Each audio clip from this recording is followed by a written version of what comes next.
Welcome to the He's Got Issues Independent Comics Edition number 13. I'm John Cooney here to preview new independent comics being released May 15th, 2013, beginning alphabetically with Boom Studios and Adventure Time, Volume 1, Playing with Fire graphic novel. An all-new Adventure Time original graphic novel. Join Flame Princess alongside Finn and Jake as she leaves the Flame Kingdom and goes on her very first adventure. Written by acclaimed cartoonist Danielle Corsetto and drawn by rising star Zach Sterling, this is a pocket black and white edition appealing to fans of Scott Pilgrim and Japanese manga. Next, we've got Fanboys Vs Zombies number 14. Game over, man. Game over. FVZ is barrels onward as the crew is hunted down by a rogue zombie, alien style, throughout the space station. Fanboys will die, romances will bloom, and you bet Amanda's gonna get her Ripley on. Fanboys Vs Zombies in space. Only from Shane Houghton and Jerry Gaylord.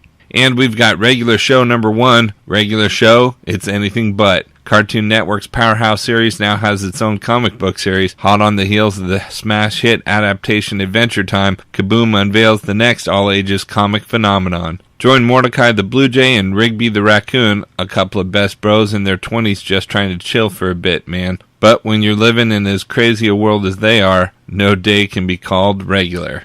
From Dark Horse Comics, we've got B.P.R.D. Hell on Earth number 107, Wasteland Part 1 of 3. Johan leads a B.P.R.D. team on a rescue mission in Chicago to locate the group of agents lost in B.P.R.D. Hell on Earth, The Abyss of Time. What they find is a devastated city full of giant Ogdru Hem and a flood of humans transformed into monsters. Next, we've got Conan the Barbarian number 16 by Brian Wood. After a series of trials that nearly tore them apart, Conan and Belit use a brief respite to embark on a vision quest. But with violence, pain, and death their constant companions, the vision quickly becomes a nightmare. We've also got Dream Thief number 1 of 5, Your Dreams, His Nightmare. After stealing an Aboriginal mask from a museum, John Lincoln realizes that the spirit of the vengeful dead are possessing his body and mind while he sleeps. His old problems have been replaced by bloody hands and the disposal of bodies, and now remembering where he spent last night has never been more important. Next, we've got Edgar Allan Poe's The Fall of the House of Usher number 1 of 2. Corbin adapts Poe. A sickness resides in the House of Usher. Its history is cursed, its tenants plagued by abominable love, and its hallways lined with coffins and the rotted dead. Things are about to get worse. An incestuous nightmare brought to you by the horror legend Richard Corbin.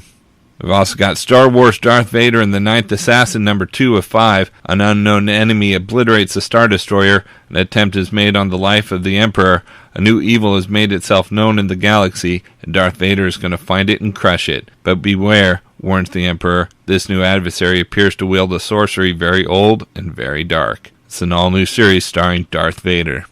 And we've got To Hell You Ride, number 4 of 5. The citizens of the quarantine town are in a panic. The cold is deadly, but not how you think, and one drunk resident holds the fate of the town in his hands. Vengeance has come to the scenic resort town. From horror movie icon Lance Henriksen, drawing on your nightmares. From Dynamite Entertainment, we've got Battlestar Galactica number 1 with an Alex Ross cover. Memorial Part 1, 2013 marks the 35th anniversary of the original Battlestar Galactica TV series, and to celebrate, Dynamite is launching a brand new series written by Cosmic Supremos, Dan Abnett and Andy Lanning, of Legion, Nova, and Guardians of the Galaxy. Set in the classic BSG continuity, this series celebrates 35 years of epic space opera when, following a surprise Cylon attack, Adama and the crew of the Galactica are forced to deploy Dr. Z's experimental temporal weapons with unexpected results that leave Apollo and Starbuck lost in time and space in an alternate reality with no Galactica and no way of returning home. Next, we've got Bionic Man vs. Bionic Woman number 5 of 5. Fighting side by side, Steve Austin and Jamie Summers race to stop the unstable trench from detonating in the heart of OSI headquarters. Can they work together long enough to save the day? We've also got Garth Ennis' Jennifer Blood number 27. Jennifer Blood doesn't like being in prison, no more than she likes being the puppet of someone she's never met. But for now, she's willing to follow their instructions, because if it all goes according to plan, she won't be a prisoner much longer. Next, we've got Green Hornet number 36. Snowfall blankets the city and peace is restored. The aftermath of the Hornet's reign arc leaves Century City without heroes and villains alike. That's why there's no one to stop the madman who is stealing bodies from the city's morgues and funeral homes. Who can stop the dead from rising when the Green Hornet is dead? We've also got Kevin Smith's The Bionic Man number 20. As events in Labu spiral out of control, the Bionic Man is pushed to the limits to put an end to a madman's deadly schemes. With Washington, D.C. in the crosshairs, Steve will learn that no victory comes without some price, and nothing is clean in this business. Find out what happens as Desert Death Trap reaches its exciting conclusion. We also got Lord of the Jungle number 15. Before they return to civilization, the Jungle Lord and Jane Porter plan to explore the forbidden recesses of Opar, a lost city of gold hidden in the heart of Africa. But they're not alone in the ancient ruins. A shadowy beast stalks their number, picking off their compatriots one by one, a creature more savage and deadly than ever before encountered. We've also got Mark Waid's The Green Hornet number 2. Britt Reed has always been a hero to the people, whether in his civilian identity as a newspaper publisher or as his costume alter ego. But in one terrible moment, the Green Hornet turns on the city that he swore to protect, becoming their worst enemy. Next, we've got Pathfinder number 7. A new evil is rising in Varisia. When Valeros and his companions are tasked with tracking down a mysterious beast scaring the locals of Sandpoint, they find far more than they bargained for. The hit comic series based on Paizo's incredible award-winning fantasy world, fiction line, and tabletop RPG continues, featuring exclusive Pathfinder bonus materials like the fan-favorite region maps. We also got Peter Cannon Thunderbolt number 9. In Going Underground, Thunderbolt is a man on the run. His secret revealed, he finds himself unsure of who or what to trust, including his own senses, and he must push his mind and body to the limit as he faces off one of his literally oldest foes, the mind-bending Princess Avila. Next, we've got Shadow number 13. A grisly string of random murders has left the authorities baffled, but the Shadow believes there is a method to the killer's madness. At each crime scene, eyewitnesses have spotted the spectral figure of a woman in white. Is the light behind the murders, or a victim's lost spirit? The Shadow must unravel the mystery before the killer strikes again.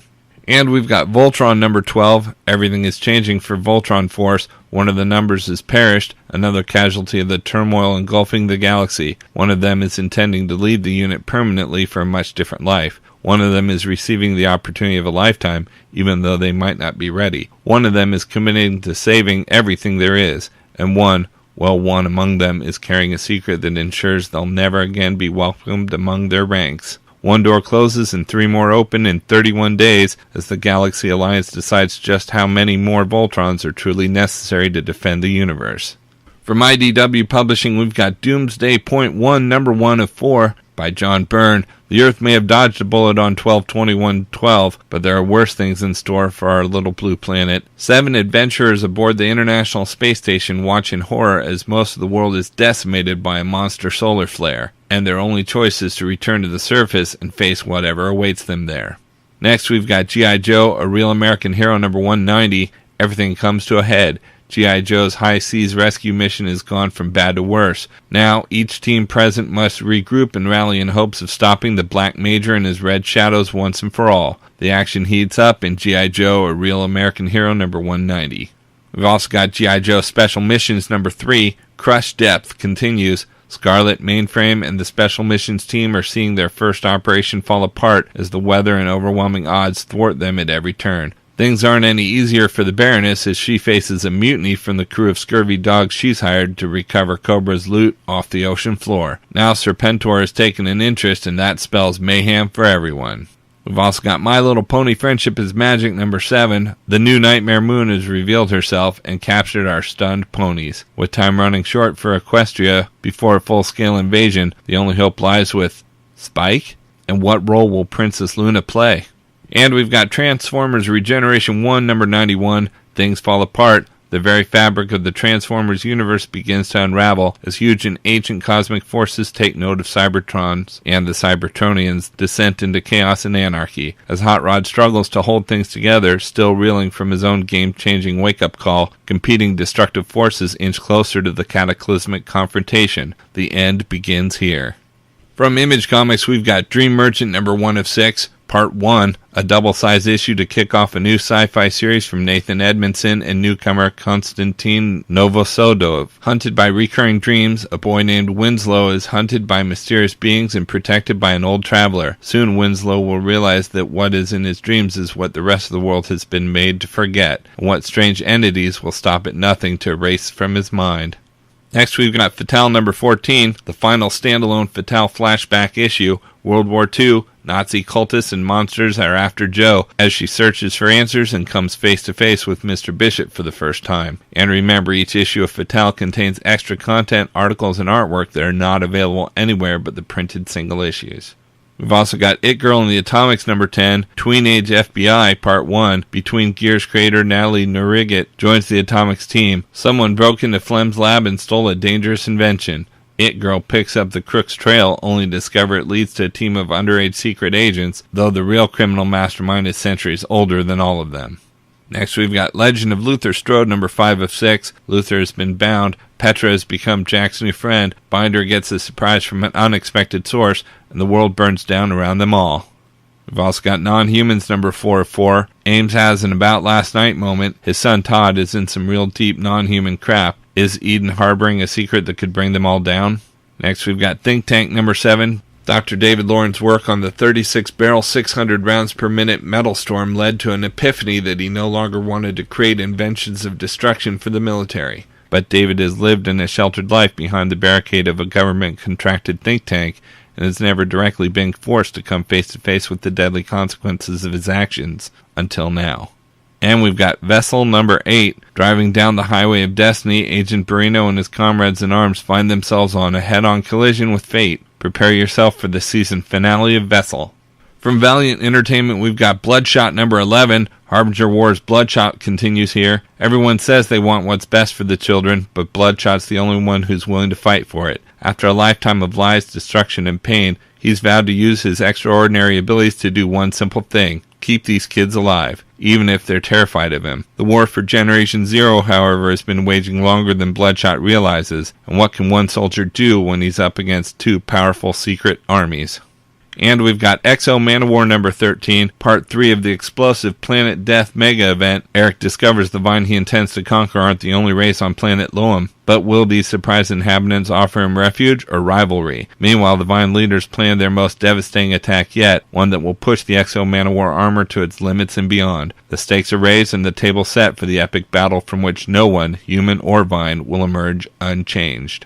Okay, so that's a look at some of the top independent publishers this week, but there's still plenty of other books out as well. So be sure to check out my YouTube channel at he'sgotissues.com to see both the Marvel and DC videos for this week, as well as my usual roundup of all my favorites for the week, with a little more depth and insight than you get here. And if you like these videos, be sure to let me know by leaving a comment and subscribing. You can also follow He's Got Issues on Facebook, Twitter, and Pinterest to see everything I'm reading as I read it. So until next week, I'm John Cooney, and I've got issues.